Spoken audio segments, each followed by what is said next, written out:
내려오라 그 나무 아래로 인생의 마음 그를 지으시니 앞으로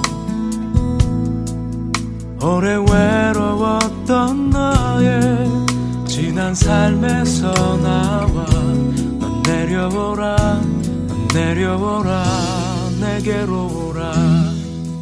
오늘 함께 하나님께서 우리에게 주시는 말씀 누가복음 22장 1절부터 13절입니다. 6월절이라 하는 무교절이 다가오매 대제사장들과 서기관들이 예수를 무슨 방도로 죽일까 궁리하니 이는 그들이 백성을 두려워함이더라.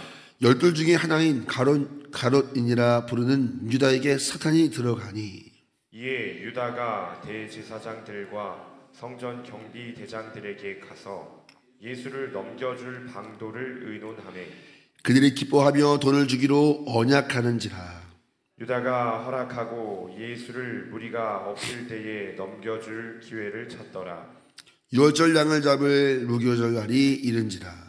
예수께서 베드로와 요한을 보내시며 이르시되 가서 우리를 위하여 6월절을 준비하여 우리로 먹게 하라. 여짜오되 어디서 준비하기를 원하시나이까.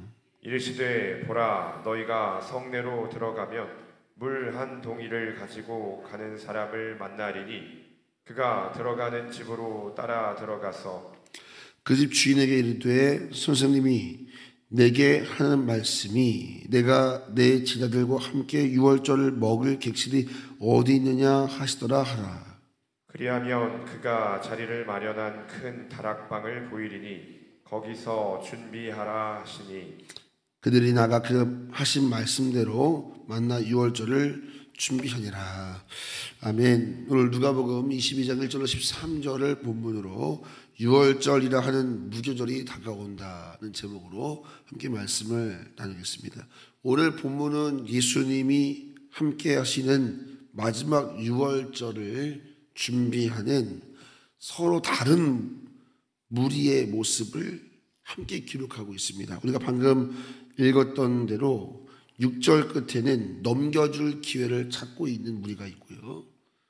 또 오늘 그 뒤에 있는 7절부터 13절까지를 보면은 6월절을 함께 보낼 공간, 다락방을 찾고 있는 제자들의 모습을 비교하고 있습니다.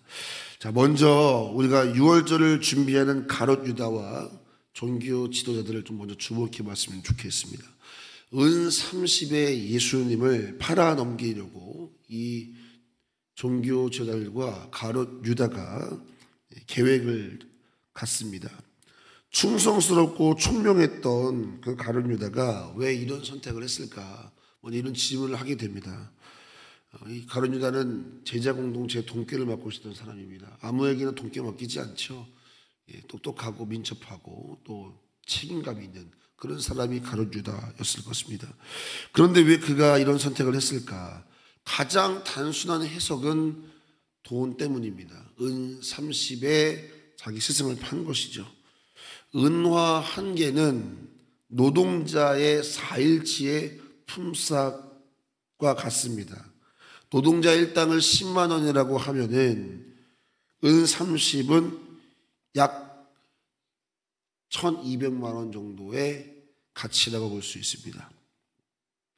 한 은화가 4일치 품삯이니까요. 30, 은 30이니까 1200만 원 정도의 가치인데 과연 이 금액을 받고자 스승을 팔았을까? 이런 질문을 한번 해보게 됩니다. 왜냐하면 이제 가룟 유다와 종교 지도자들의 대화를 잘 보면 그들의 간절함, 예수님을 잡고자 하는 그들의 간절함을 볼 때 유다가 더 많이 요구해도 얼마든지 지불할 수 있는 분위기였지 않을까 이런 생각을 해보게 됩니다. 그런데 유다의 목적은 마치 돈이 아닌 것처럼 그들이 처음 제안한 은 30을 그대로 받아버립니다. 아마도 유다는 돈 때문이 아닌 것 같다는 우리의 상상을 열린 결말로 열어두는 것 같습니다. 심지어 그는 후에 그 은 30을 집어 던지고 스스로 목숨을 끊는 걸 봤을 때도 이 돈이 그렇게 유다에게 중요한 주제는 아니지 않았을까? 이런 가능성을 우리에게 남기기도 합니다. 그러면 또 다른 가능성 뭐가 있을까? 아마 저는 이게 더 맞다고 생각하는데요. 유다는 정치적인 야망 때문에 예수님을 위기에 몰아넣지 않았을까라는 생각을 해보게 됩니다. 왜냐하면 지금까지 예수님을 따라오면서 누구보다 앞장서서 그 돈꾀를 맞고 충성스럽게 따라왔죠. 그 이유가 뭐냐면 이분은 로마로부터 우리나라를 해방시킬 우리가 그토록 기다렸던 정치적인 메시아가 분명하다, 이런 확신을 갖고 따라왔거든요. 그런데 이분이 자꾸 이상한 얘기하는 거예요. 자꾸 하늘나라 얘기하고 자꾸 죽는다 얘기하니까 이 민첩하고 누구보다 좀 총명했던 유다 입장에서는 뭔가 불안한 거죠. 또 같이 있는 11명의 제자를 보니까 다 비리비리한 거예요. 우리가 가지고 뭐 하겠는가, 이런 의심도 드는 거죠. 근데 가룟 유다는 뭔가 빨리 우리와 함께 이 메시아가 군사적인 힘을 가지고 사람을 모아서 뭔가 로마로부터 싸움을 일으켜야 되는데 가만히 있는 겁니다. 시간은 점점 흐르고. 그래서 아마도 예수님이 정치적인 메시아로서 선택할 수밖에 없는 그 위기로 예수님을 몰아넣을 수도 있었습니다. 그래서 예수님을 팔아넘겨서 그가 스스로 뭔가 결정하고 정치적인 메시아, 내가 원하는 그 메시아로서의 모습을 드러내기를 더 큰 손해를 보기 전에 결정을 내렸던 것 같습니다. 그래서 예수님이 어떤 반응을 할 수밖에 없게끔 몰아넣은 것이죠.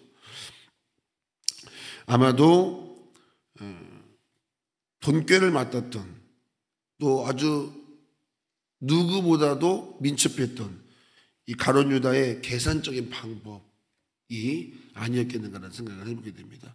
어찌되었든 그가 뭐 돈에 마음이 사로잡혔든 아니면 그의 야망으로 예수님이 정치적인 메시아로 빨리 움직이도록 밀어넣었든 어떻든 간에 오늘 성경은 가룟 유다의 행동의 근본적인 원인에 대해서는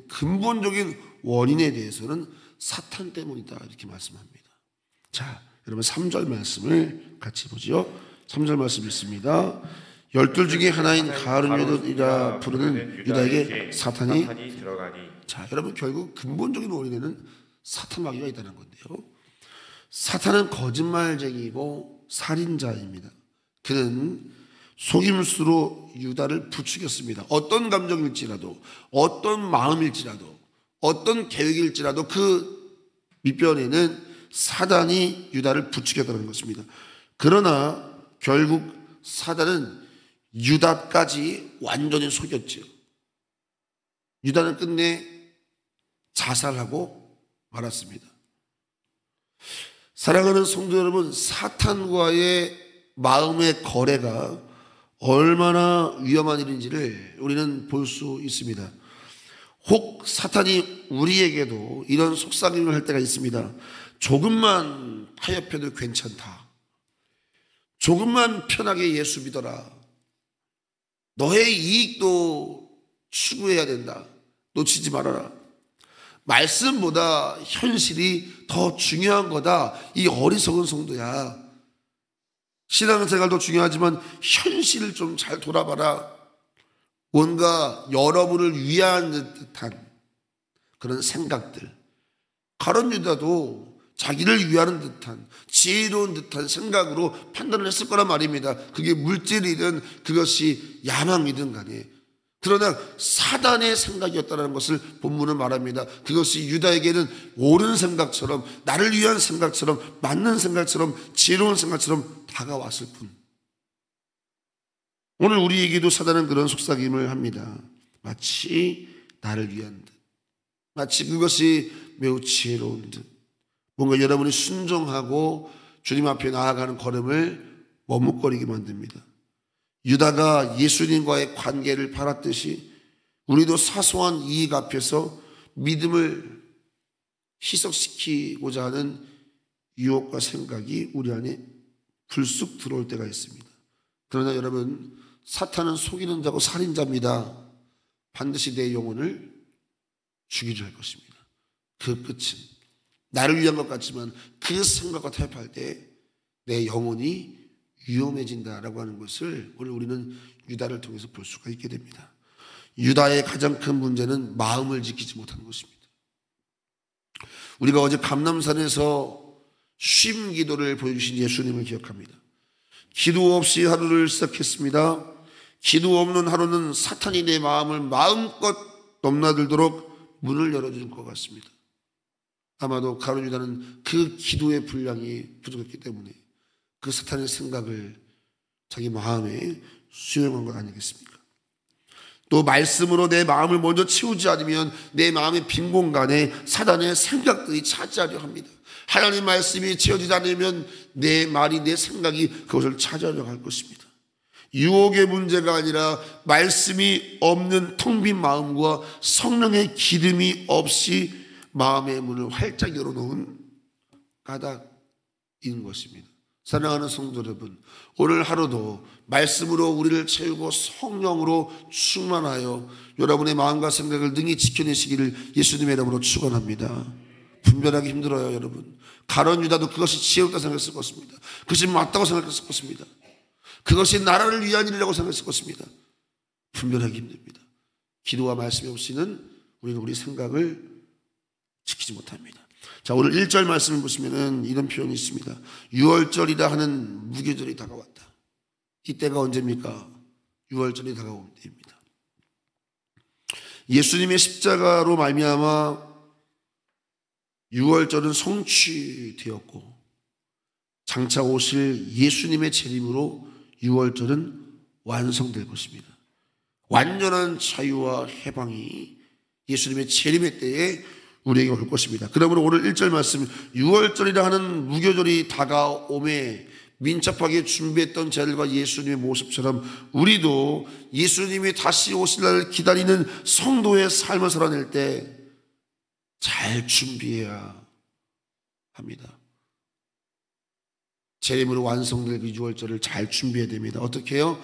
말씀으로 채우고 성령으로, 기도로 성령의 충만함을 받아야 합니다. 그날의 가까움을 볼수록 더욱 깨어 여러분의 마음과 생각을 지켜내시기를 예수님의 이름으로 축원합니다. 그날의 가까움을 볼수록 말입니다. 자, 두 번째로 또 다른 준비, 예수님과 제자들의 준비를 잠깐 보도록 하겠습니다. 한쪽에서는 예수님을 잡기 위해서 넘겨줄 기회를 찾고 있는데 예수님과 또 제자들은 앞으로 벌어질 일을 예수님은 다 아시면서도 차분하게 제자들에게 6월절을 준비하게 했습니다. 사랑하는 성도 여러분, 우리 다시 오실 예수님의 재림을 이렇게 기다리시기를 예수님의 이름으로 축원합니다. 내 생각에 속지 말고 사단에게 속지 말고 하나님의 말씀에 순종해서 차근차근 차분하게 우리 예수님의 재림을 준비했으면 참 좋겠습니다. 자, 10절로 12절까지 말씀을 쭉 보면 예수님께서 제자들에게 말씀합니다. 너희가 성내로 들어가면 한 물동이를 지고 가는 사람을 만날 것이다. 그 사람이 들어가는 집으로 따라 들어가서 그 주인에게 말하라. 우리 선생님이 6월절을 보낼 공간을 찾고 있습니다. 그러면 그가 우리가 함께 6월절을 먹을 객실을 보일 것이다. 여러분, 어떤 장면이 기억났습니까? 앞서서 예수님께서 제자들에게 예루살렘 입성하기 전에 어린 나귀를 보면은 가서 왜 가져가느냐 물어보면 주께서 쓰시겠다 하라 말하면 줄 것이다. 그 제자들이 정말 말씀에 순종해서 갔는데 어린 나귀가 있네요. 어린 나귀 줄을 푸니까 누군가 나와가지고 그 줄을 왜 푸시오? 주님 말씀하신 대로 주가 쓰시겠다 하라. 그랬더니 갑자기 주인이 아무 말도 안 하고 돌아서 집으로 들어가는 겁니다. 영화 같은 장면 아니었습니까? 그런데 오늘 똑같은 장면입니다.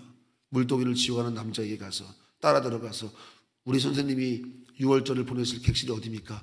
그러면 그게 안내할 거라는 거예요. 자, 여러분, 근데 그 연극 같은 드라마 같은 상황이 또 벌어지게 되는 것입니다. 자, 여러분, 이 말씀이 우리에게 예수님의 재림으로 완성될 그 6월절을 어떻게 준비하라고 말씀한 것 같습니까? 오늘 이 땅을 살아가는 우리에게 예수님의 재림을 어떻게 준비하라고 말씀한 것 같습니까, 여러분? 세상은 어둠 속에서 예수님을 잡기 위해, 교회를 무너뜨리기 위해 오늘도 움직이지만, 오늘도 은밀하게 움직이지만 하나님의 계획은 빛 가운데서 묵묵히 성취되고 있음을 믿으시기를 축원합니다. 교회가 힘이 없고 교회가 세상에 억압당하는 것처럼 보일지라도 그렇지 않습니다. 여러분, 그 속에서 세상은 성도를 흔들기 위해 온갖 방법을 동원하지만 뉴스를 보십시오. 세상의 흐름을 보십시오. 우리 마음도 불안해지고 때로는 조급해질 때가 있습니다. 그러나 오늘 본문은 우리에게 말하는 겁니다. 염려하지 말아라. 그 어떤 소용돌이 가운데서도 하나님의 계획은 어김없이 틀림없이 마치 드라마처럼, 마치 연극처럼, 짜여진 각본처럼 말씀대로 이루어질 줄로 믿습니다. 세상은 음모로 움직이지만, 세상은 오늘도 음모로 움직이지만, 가룟 유다와 종교제를처럼 그 은밀한 중에 세상은 음모 가운데 움직이지만 하나님의 나라는 말씀대로 움직이는 줄로 믿습니다. 이것이 우리의 담대함이라. 우리는 사탄에게 마음을 빼앗긴 유다가 아니라 예수님의 말씀에 순종한 제자처럼 살아야 될 줄로 믿습니다. 계산으로 반응하지 말고 생각으로 반응하지 말고 말씀에 순종하십시오. 믿음으로 완성될 유월절을 준비하십시오. 유월절이라는 무교절이 다가옵니다. 그날이 다가옵니다. 우리 12절 말씀 읽고 마치겠습니다. 12절 있습니다. 그리하면 그가 자리를 마련한 큰 다락방을 보이리니 거기서 준비하라 하시니. 자, 예수님 말씀 보십시오. 오늘도 주님은 우리보다 먼저 가셔서 모든 것을 예비해 놓고 계십니다. 순종한다고 두려워하지 마십시오. 이미 주님의 계획이 다 거기에 있습니다. 여러분 순종하는 그 자리에 주님의 계획과 섭리는 다 준비되어 있습니다. 오늘 하루도 불안해하지 마시고 오늘 해야 할 준비 침착하게, 오늘 해야 할 순종 침착하게 감당하는 이 하루 되시기를 예수님의 이름으로 축원합니다.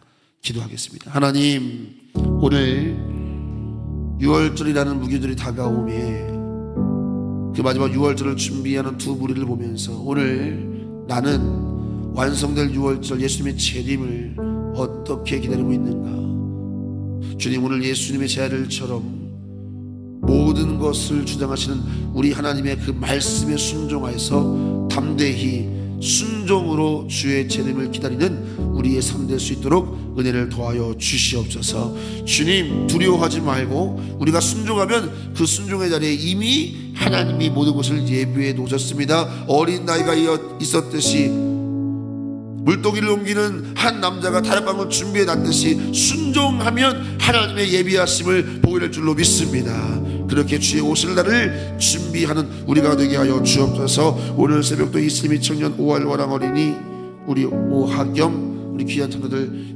1천문제들이 오니 주님께서 주님 오실 날을 믿음으로 준비하는 우리 귀한 자녀들 될 수 있도록 복 내려 주옵소서. 예수님의 이름으로 기도하옵나이다. 아멘.